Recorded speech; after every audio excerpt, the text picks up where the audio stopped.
Sí, amigos, continuamos hablando sobre el tema del santo orden del sacerdocio de Melquisedec. ¿Qué es el orden de Melquisedec?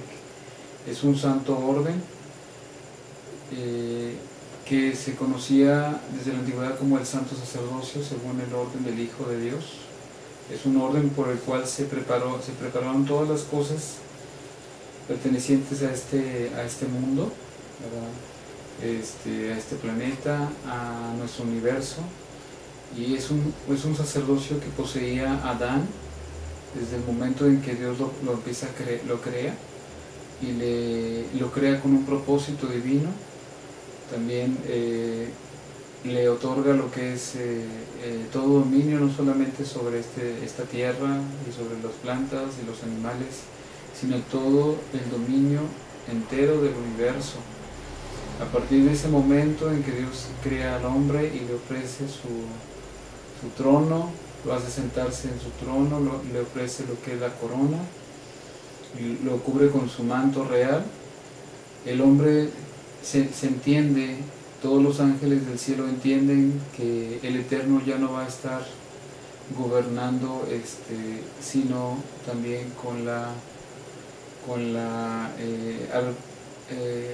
poniendo al hombre como el árbitro de toda su creación. Ya no va a estar él solo dando órdenes.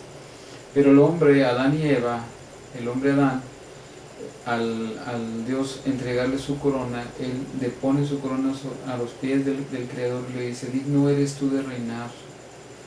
De esa manera el hombre muestra humildad y le da al Eterno, le devuelve al Eterno la dirección de reinar y de gobernar. Vemos también que Dios le da su cetro, ¿verdad?, al hombre para que con él domine y gobierne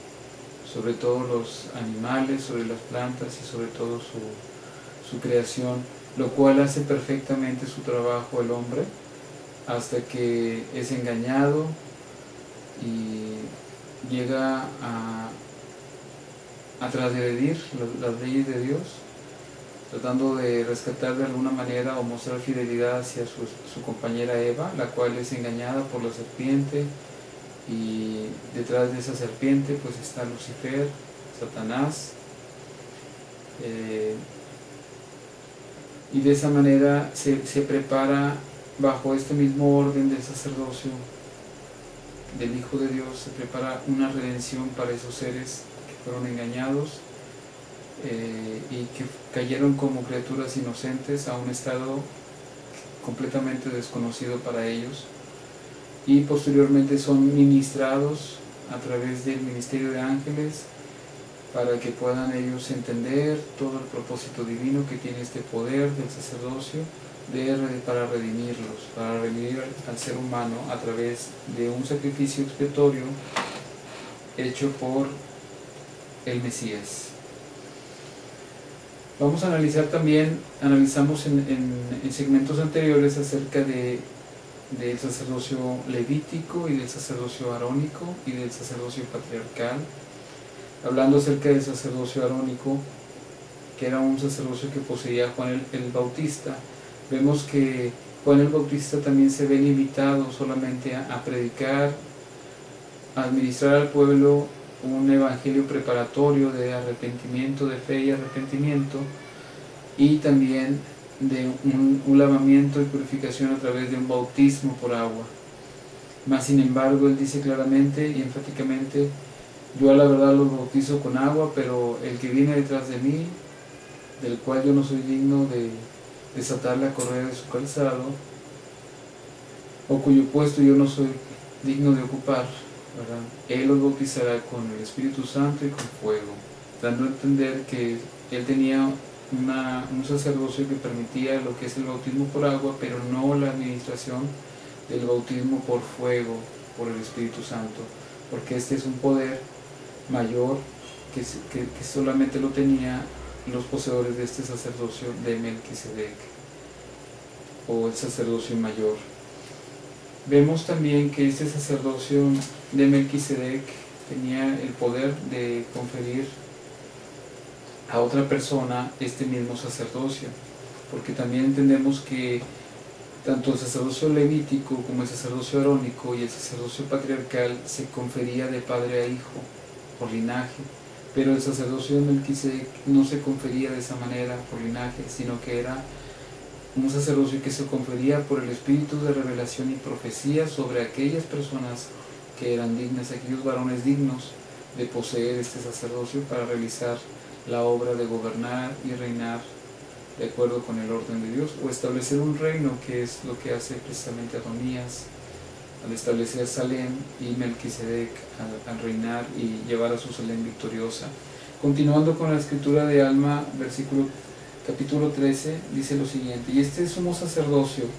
era según el orden de su Hijo, el cual orden existía desde la fundación del mundo. O en otras palabras, es sin principio de días ni fin de años,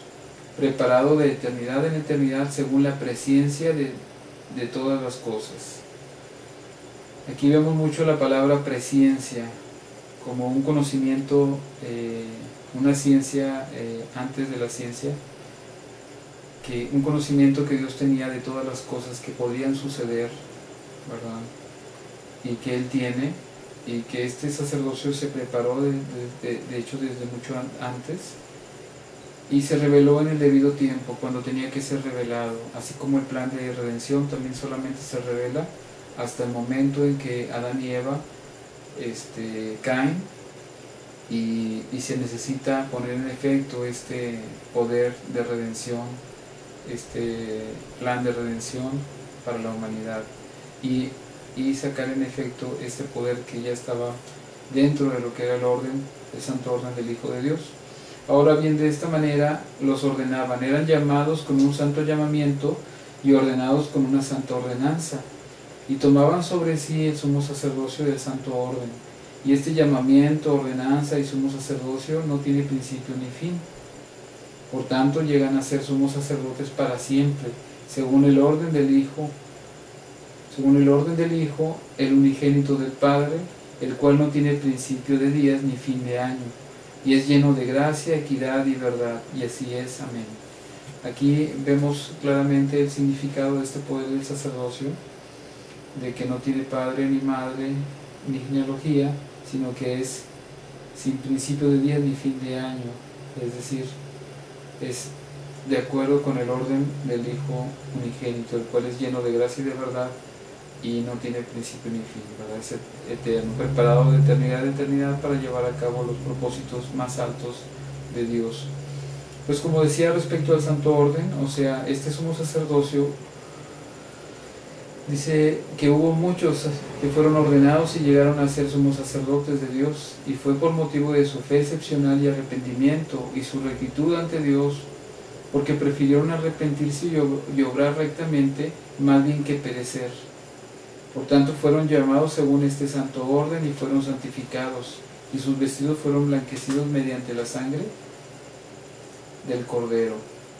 Ahora bien, ellos, después de haber sido santificados por el Espíritu Santo, habiendo sido blanqueados sus vestidos, encontrándose puros y sin mancha ante Dios, no podían ver el pecado sino con repugnancia.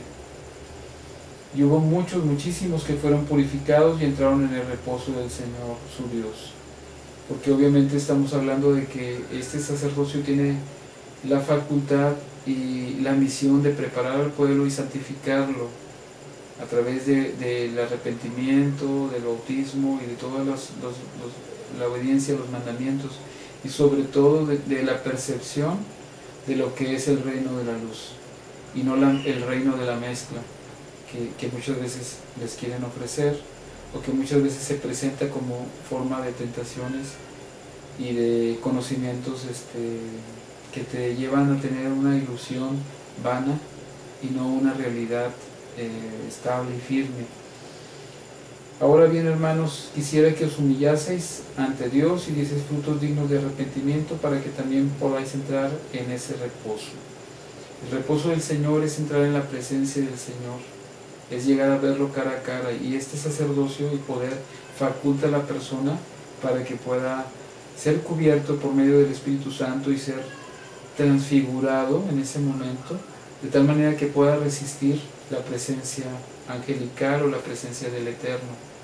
Es muy importante que entendamos que este sacerdocio prepara a las personas para que puedan de esa manera, aún como por fuego, soportar la majestad divina. También vemos que es importante que este sacerdocio o orden de Dios sea, las personas lo reciban, no intenten declarar que poseen algo cuando no lo poseen, porque es importante que veamos muchos ejemplos en que, por ejemplo, en Hechos 19 nos habla acerca de los hijos de Seba, que andaban como, eran judíos, que andaban tratando de exorcizar, sacar un espíritu malo de una persona, y decían, en el nombre de Jesús, aquel que predica Pablo, te mandamos salir del cuerpo de esa persona. Y el espíritu le responde, el espíritu malo, o los espíritus malos que tenía esa persona, le responden, a Jesús conozco y sé quién es Pablo, pero vosotros quién sois. Y ahí nos dice claramente que esos hijos de Sebas no pudieron contra este espíritu, y el espíritu malo pudo más que ellos, y salieron, huyeron, salieron heridos de ese enfrentamiento. Y vemos claramente que aún los espíritus malos reconocen el poder del sacerdocio de Melquisedec. En este caso reconocían que este sacerdocio de Melquisedec estaba en Jesús